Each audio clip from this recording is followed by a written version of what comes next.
सारे लोगों ने ये तहिया कर लिया है कि अब के चुनाव में हरियाणा में बहुजन समाज पार्टी सत्ता में शामिल होगी और माननीय बहन जी का वो कहना भी पूरा होगा कि एक दो chief minister deputy chief minister बनेंगे तो एक दलित होगा जो शेड्यूल्ड कास्ट का होगा, एक बैकवर्ड का होगा। हालांकि वहां पर तो चीफ मिनिस्टर भी बैकवर्ड का ही बनेगा। हमारे दोनों गठबंधन से मिलकर 50-55 सीट हमारी होंगी जो बहुमत से आगे हैं और हमारी गठबंधन की सरकार बनेगी। पूरी बहुमत से सरकार बनाने जी जी जी बिल्कुल। बहुजन समाज पार्टी की टेक्नोलॉजी बड़ी अजीबोगरीब है और दलों में कार्यकर्ताओं को दिया जाता है और बसपा में कार्यकर्ता देता है, अनुरोध करता है कि मेरे लिए भी काम दो, मैं काम करना चाहता हूँ।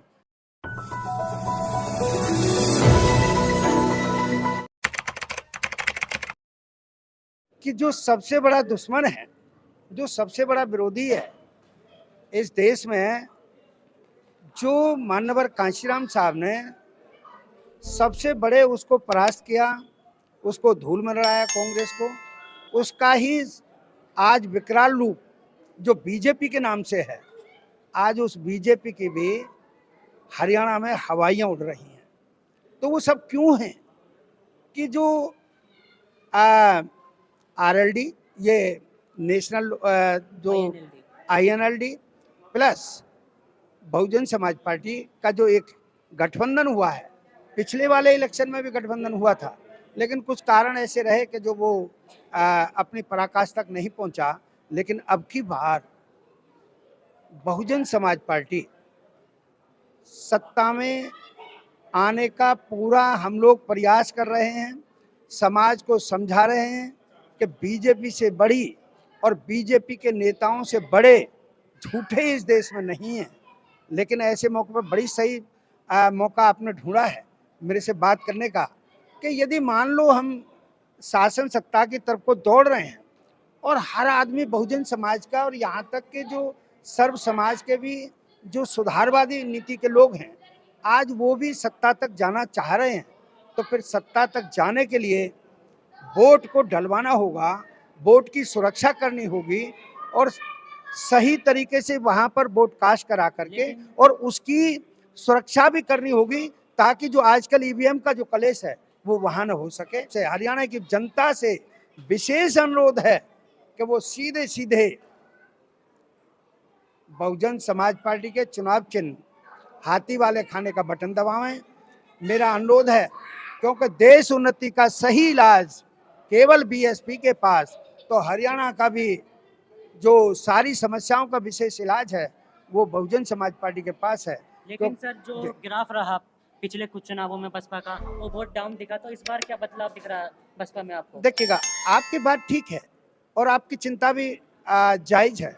मैं भी आपकी चिंता से वाकिफ हूँ और उसको महसूस भी करता हूँ। लेकिन राजनीतिक क्षेत्र में कोई भी राजनीतिक दल है उसका रिजल्ट उतार चढ़ाव होता है। जैसे बीजेपी के कभी 2 होते थे, आज भाई 240 है।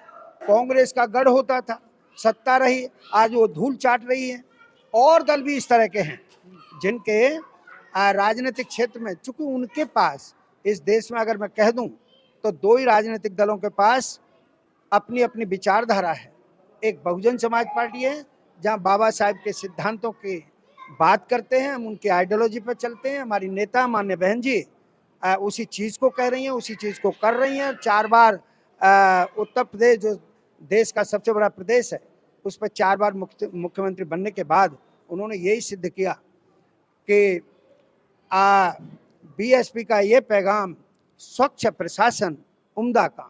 मेरा जाट समाज भी और उधर का और भी दलित समाज भी और SC ST के लोग भी, उधर वहाँ पर आदिवासी लोग तो हरियाणा में है नहीं, माइनॉरिटीज़ के लोग हैं। सारे लोगों ने ये तहिया कर लिया है कि अब के चुनाव में हरियाणा में बहुजन समाज पार्टी सत्ता में शामिल होगी और माननीय बहन जी का वो कहना भी पूरा होगा कि एक दो chief minister deputy chief minister बनेंगे तो एक दलित होगा जो शेड्यूल्ड कास्ट का होगा, एक बैकवर्ड का होगा। हालांकि वहाँ पर तो चीफ मिनिस्टर भी बैकवर्ड का ही बनेगा, चाहे भले ही वो जाट बिरादरी के हों चाहे दूसरी बिरादरी के हों। तो ऐसे करके हम सत्ता में रहेंगे। चुनाव की बात करें तो आपको क्या लग रहा है इस बार जो विपक्षी गठबंधन है उनसे जो मुकाबला है, आप कितना सक्षम समझते नहीं, हैं? वहां पर वो जो आ, चौधरी दलबीर सिंह जी की जो बेटी है शैलजा, उनको बार बार गाली दे करके या भद्दे अल्फाज बोल करके या उनको बदनाम करके जो वहां के कांग्रेसी नेताओं ने जो व्यवहार किया है, उससे भी वहां के लोग, पर्टिकुलर एक बिरादरी के लोग, चूंकि वो जुलाहा चमार बिरादरी की हैं शैलजा जी, तो वो सारा समुदाय आज कांग्रेस से भी नाराज है और बीजेपी से तो नाराज है ही है। फिर हमारे अलावा और कोई गठबंधन उनको नजर नहीं आता। और उन्होंने आप जैसे सोशल मीडिया के बहुत सारे चैनल पर उन्होंने घोषणा भी कर दी है कि अब की बार हम कांग्रेस को वोट नहीं देंगे, माने बहन जी के बहुजन समाज पार्टी को वोट देंगे। लेकिन जैसे कि आपके ठीक सामने चंद्रशेखर आजाद एक दलितों का वोट बैंक इकट्ठा करने की कोशिश करें, तो आपको क्या लगता है देखिएगा बहुजन समाज किस तरफ जाएगा? देखिएगा चंद्रशेखर जी को, ठीक है, वो नगीना से जीत करके आए हैं। आज मैंने भले ही वहाँ वोट कास्ट नहीं की, मैं वहाँ का रहने वाला भी नहीं हूँ, लेकिन आज वो सांसद तो हैं। और जब सांसद हैं तो आपने देखा होगा, मैं बड़े दावे के साथ कह दे रहा हूँ इस बात को, कि इसी संसद में 1987-88 में रामधन जो कांग्रेस के सांसद थे, के तिवारी ने ये कहा था, भाई चमार के बच्चे चुप हो जा। आज तक इस संसद में और कांग्रेस की सरकार में कोई न्याय नहीं मिला। इसी संसद में जो दरोगा प्रसाद सरोज सपा के सांसद होते थे और जो आज बंगाल की चीफ मिनिस्टर है, उस महिला ने, जब वो सांसद थी तो उसने दरोगा प्रसाद सरोज का कुर्ता पजामा इसी संसद में फाड़ा था और आज तक कहीं कुछ नहीं हो सका। अभी आज से लगभग 9 महीने पहले, 10 महीने पहले, आज हम अक्टूबर में बात कर रहे हैं तो नवंबर दिसंबर के सेशन का बात है, जो हमारे बहुजन समाज पार्टी के अमरोहा से जो हमारे सांसद रहे हैं, जिस आदमी ने उनको भद्दे अल्फाज बोले, बीजेपी के रमेश बिधूड़ी ने जो अल्फाज बोले दानिश अली जी को, तो दानिश अली जी के सामने तो वो कुछ भी नहीं है, न अमीरी में, न नेतागिरी में, न कलाकारी में। लेकिन बीजेपी की ये साजिश है कि जो थोड़ा सा बहुजन समाज की बात करने के लिए उभर करके आएगा, उसको इसी तरीके से बेइज्जत करके और दबा देंगे। तो ठीक उसी तरह का मुझे तो डर पूरा है कि बीजेपी के 4-5 शासकों को जो बदतमीज होंगे, बताओ क्या नहीं बोला। लेकिन जहाँ चंद्रशेखर है, कहीं ना कहीं कांचीराम जी का मिशन आगे को बढ़ाने का काम कर रहे हैं। देखिएगा, वो उनका कर्तव्य भी है, जी। मेरा भी कर्तव्य है। मैं आज 72 साल का हो गया और 72 साल के जब मैं नौकरी में रहा हूँ पंजाब नेशनल बैंक में, तो हमने हथेली पे नौकरी को रख करके हमने साहब का कहना माना है, मान्यवर कांचीराम साहब का कहना माना है और जो कहा वही कर रहे हैं। मान्य बहन जी को अपना आदर्श नेता माना है और आज भी मान रहे हैं और मानेंगे जब तक जिंदा रहेंगे। तो जो वो कर रहे हैं वो ठीक है, बहुजन के नाम पर कर रहे हैं, बहुजन के संबंध में कर रहे हैं और यहाँ तक के बहुजन के हित में भी उनको करना चाहिए, क्योंकि वो भी तो बहुजन समाज की एक यूनिट है। तो वो एक अभी यूनिट है, यहाँ पकी पकाई बहुजन समाज पार्टी जमी जमाई है और आज तीसरे नंबर का राजनीतिक दल है। तो फिर बात अभी वहाँ तक नहीं पहुँच पाएगी। मुझे पूर्णतः डर लग रहा है कि इनको, चंद्रशेखर जी को, क्योंकि मैं तो एबीपी गंगा पर भी कह चुका हूँ, जब मेरे से ये पूछा गया कि भाई आकाश आनंद है, आप सवाल भी कर सकते हो कि जो आकाश आनंद है उनको मान्य बहन जी ने अपने भतीजे को बनाया है, तो ये परिवारवाद नहीं है? हमने कहा ना ना ना ना, परिवारवाद नहीं है, परिवारवाद की परिभाषा में नहीं आते हैं, क्योंकि आकाश जी का भी एक मानवीय अधिकार है, आकाश जी का भी एक मानवीय अधिकार है कि वो राजनीति करें।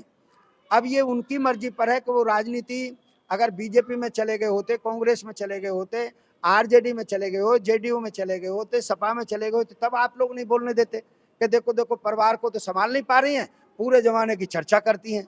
तो ये तो वो धन्यवाद के पात्र हैं कि आकाश जी को बाबा साहिब के सिद्धांत, मानवर कांशीराम साहब की टेक्नोलॉजी और मान्य बहन जी का सानिध्य और कार्यकर्ताओं के साथ बैठना उठना पसंद आया और थ्योरी पसंद आई।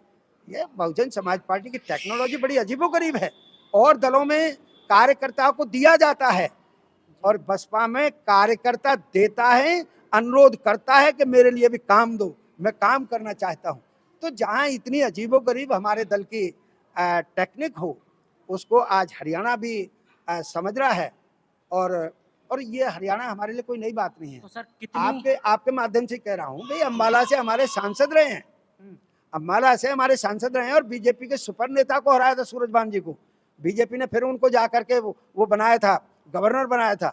तो हमारे सांसद पहले रहे हैं, हमारे एमएलए पहले रहे हैं हरियाणा में। तो अब तो बहुतायत में आएंगे और सरकार बनाएंगे। तो कितनी सीटें देख रहे हैं इस बार हरियाणा आप? देखिएगा, हमारे दोनों गठबंधन से मिल करके जी 50-55 सीट हमारी होंगी, जो बहुमत से आगे हैं, और हमारी गठबंधन की सरकार बनेगी। पूरी बहुमत से सरकार बनाने जी जाएंगे। जी जी, बिल्कुल।